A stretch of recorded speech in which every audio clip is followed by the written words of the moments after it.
पूजा अपनी माँ सुमित्रा और पिता मोहित के साथ रहा करती थी। पूजा एक बहुत ही संस्कारी लड़की थी। पूजा की हाल ही में पढ़ाई पूरी हुई थी। पढ़ाई पूरी होने के बाद भी पूजा को उसके माँ बाबा ने फोन नहीं दिया था।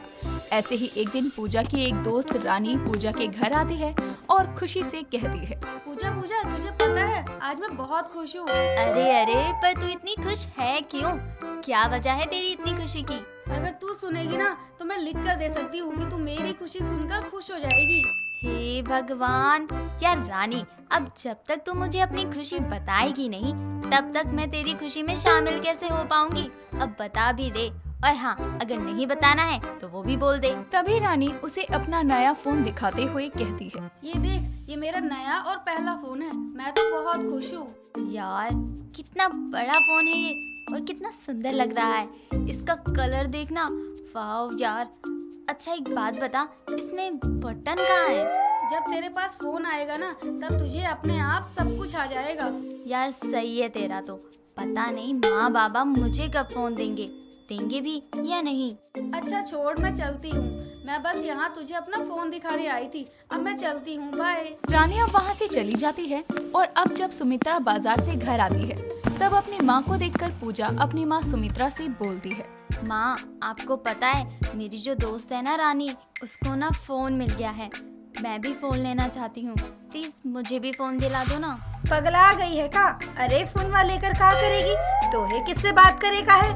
माँ अब जब बात करनी होगी तभी हम फोन लेंगे क्या? कैसी बातें कर रही हो माँ तुम भी? दिला दो ना, बाबा को बोलो ना। हमसे कुछ मत बोलो समझी? तुम्हारे बाबा आएंगे तब अपने बाबा से बोलना। अब हटो, हमका काम करने दो। सुमित्रा पूजा की एक नहीं सुनती और अपना काम करने लगती है। शाम को अब जब मोहित घर आता है तब पूजा अपने बाबा से फोन पर बात करती है, जिस पर मोहित पूजा से कहता है, पूजा बिटिया, तुमको पता है हमरे मालिक के बेटी भाग गई, ओकरा कारण पता है तुमको? नहीं बाबा, हमें नहीं पता और हमें जानना भी नहीं है। तनिक सुन तो लो बिटिया, हमारे मालिक ने अपनी बिटिया को एगो फोनवा दिलाया था, जिसकी वजह से वो कोनो लड़का से बात करती थी। अब देखो वो लड़का के साथ भाग गई। अपने पिता की बात सुनकर पूजा बहुत अच्छे से समझ जाती है कि उसके पिता उसको फोन देने से साफ साफ मना कर रहे थे। बस अब क्या था, पूजा कुछ नहीं कहती और अपने कमरे में चली जाती है। यूं ही समय बीतता है और एक दिन सुमित्रा अपने पति मोहित से बोलती है, मोहित जी, हम का सोचे हैं कि हमारी पूजा की उम्र हो चली है। अब हमको ओके हाथ पीले कर देने चाहिए। क्या बात है भाग्यवान, तुमने भी हमारे मुंह की बात छीन ली। हम तो बहुत ही समय से अपनी बिटिया का ब्याह करने का सोच रहे थे। हाँ मोहित जी, वैसे भी आजकल माहौल बहुत ही खराब हो रहा है। समय रहते अगर हमने ओके हाथ पीले ना किए ना तो कहीं ऐसा ना हो कि ये गंदी हवा हमारी बिटिया को भी लग जाए। आजकल की दुनिया ठीक नहीं है और ऐसे में कहीं पूजा बिगड़ ना जाए।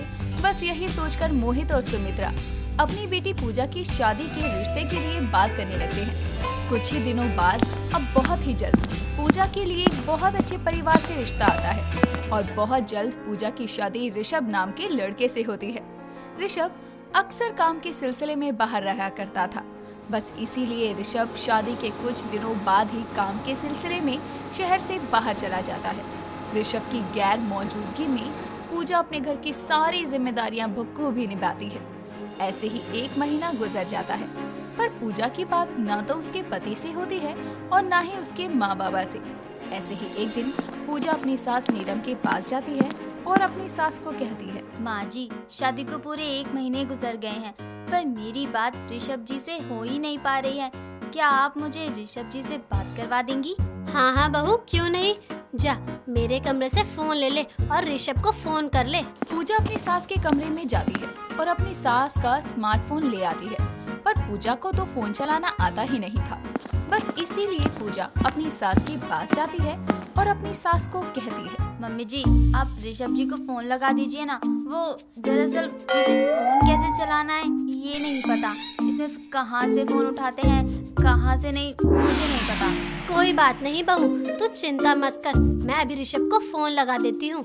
इस तरह नीलम ऋषभ को फोन लगाकर पूजा को दे देती है और पूजा ऋषभ से बात करती है। ऋषभ से बात करने के बाद पूजा अपनी सास के पास दोबारा आती है और उससे बोलती है, मम्मी जी, मुझे मेरी माँ और बाबा से बात करने का मन कर रहा है। एक बार आप उन्हें भी फोन लगा दीजिए ना। पूजा की बात सुनकर नीलम पूजा के माँ बाबा को फोन लगा देती है और थोड़ी देर बाद पूजा अपने माँ बाबा से भी बात कर लेती है।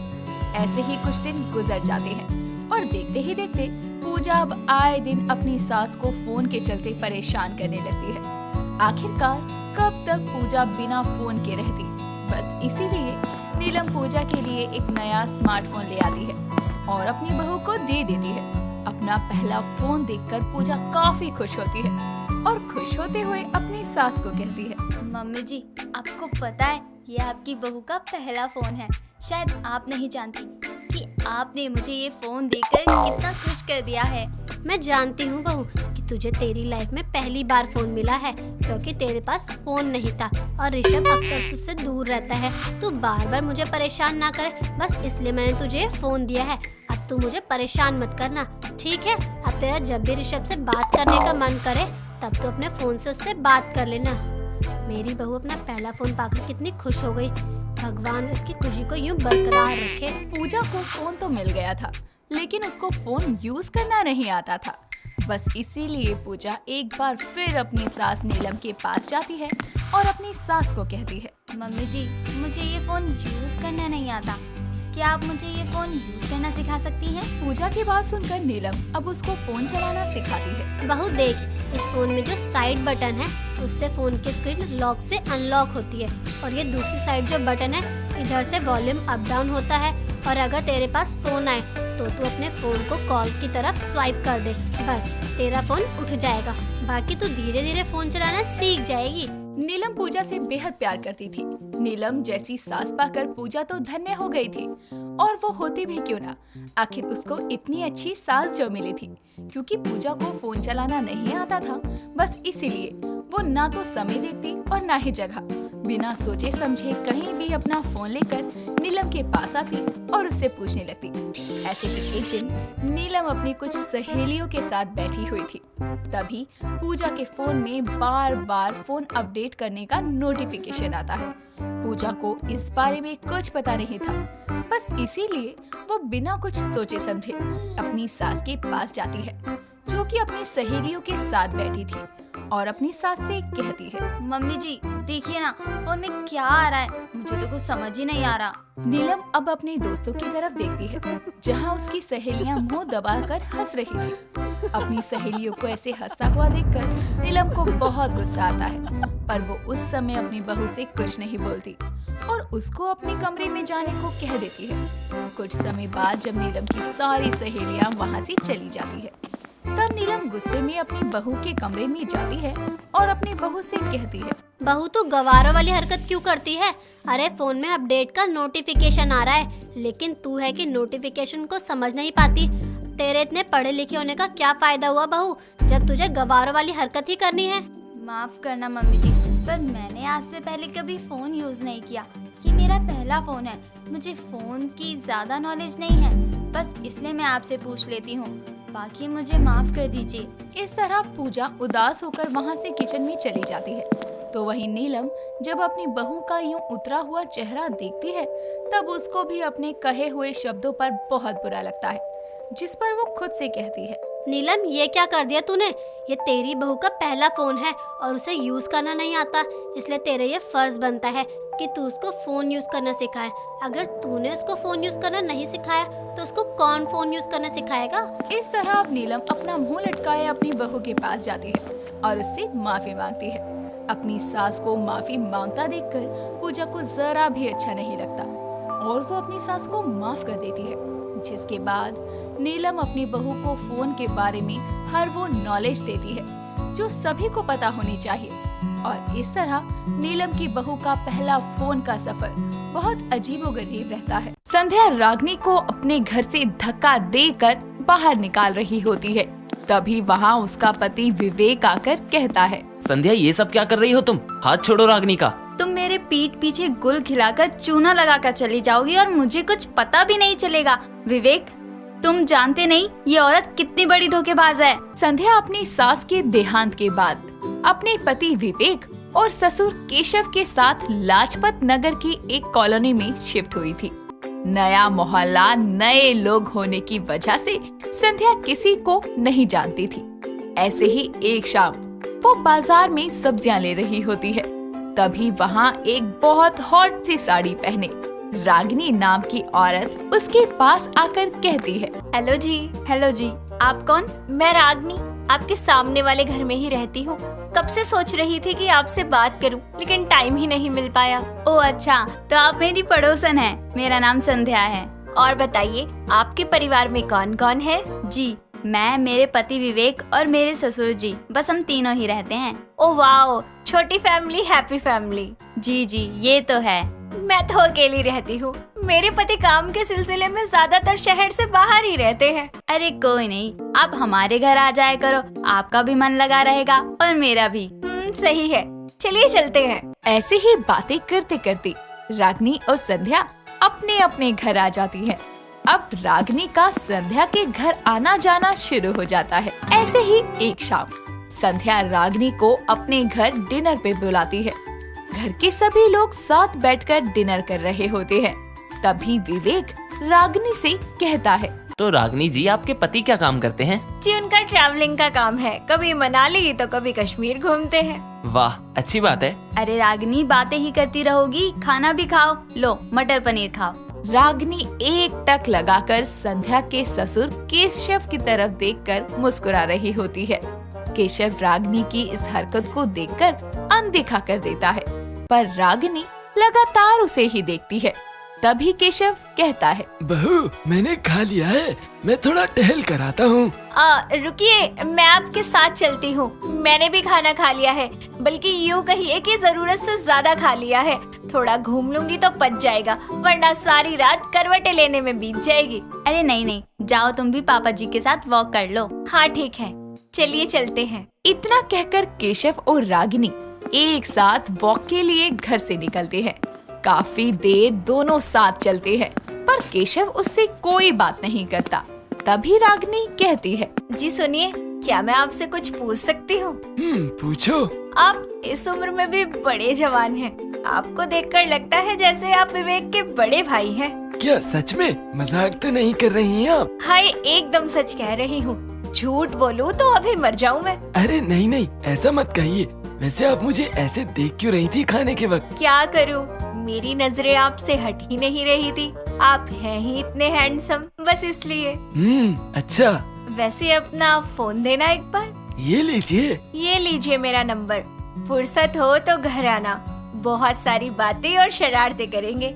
मैं चलती हूँ, बाय बाय। इतना कहकर रागिनी वहाँ से चली जाती है और केशव के दिल में रागिनी के नाम की घंटियां बजने लगती है। अब आते जाते रागिनी केशव से बातें करने लगी थी, साथ ही दोनों की फोन पर भी बातें शुरू हो गई थी। ऐसे ही एक दिन हाथों में तोहफा लिए केशव रागिनी के घर जाता है और ये देखकर रागिनी कहती है, लगता है आज किस्मत मुझ पर मेहरबान है जो आप मेरे घर आए केशव जी। अरे ऐसा ना कहिए, किस्मत तो मुझ पर मेहरबान हुई है जो आप मिल गई हैं। आइए ना, बैठिए, कुछ लेंगे? ठंडा गरम? नहीं, कुछ नहीं चाहिए, बस आपके लिए लाया हूँ कुछ। ये आपके लिए। अरे वाह, सोने का हार, ये तो बेहद खूबसूरत है। अब अगर आप इतने प्यार से लाए हैं तो पहना भी दीजिए अपने हाथों से। जी क्यों नहीं, आइए पास आइए। इतना कहकर केशव रागिनी के गले में सोने का हार पहना देता है, जिसके बाद रागिनी प्यार भरी निगाहों से केशव की तरफ देखती है और उसे हक कर लेती है, जिसके बाद दोनों साथ में ढेर सारे प्यार भरे लम्हे बिताते हैं। दिन गुजरते जाते हैं। रागिनी केशव को पूरी तरह अपने प्यार के जाल में फंसा लेती है। ऐसे ही एक दिन रागिनी केशव से कहती है, केशव जी, आप मुझसे बहुत प्यार करते हैं ना? मैं जो मांगूंगी आप मुझे दोगे ना? हाँ मेरी जान, जो कुछ मेरा है सब तुम्हारा ही तो है। बोलो क्या चाहिए तुम्हें? तो अपनी सारी जायदाद ना अपनी इस रागिनी के नाम कर दीजिए। मैं अपने पति को ना जल्दी तलाक दे दूंगी, क्योंकि मुझे हमेशा के लिए आपके साथ रहना है। और अगर मेरे पास प्रॉपर्टी होगी तो फिर संध्या और विवेक भी मुझे जल्दी से एक्सेप्ट कर लेंगे। बस इतनी सी बात, मैं सब कुछ तुम्हारे नाम कर दूंगा। इतना कहकर केशव रागिनी को हक कर लेता है और कुछ ही दिनों में अपनी सारी जमा पूंजी प्रॉपर्टी रागिनी के नाम कर देता है।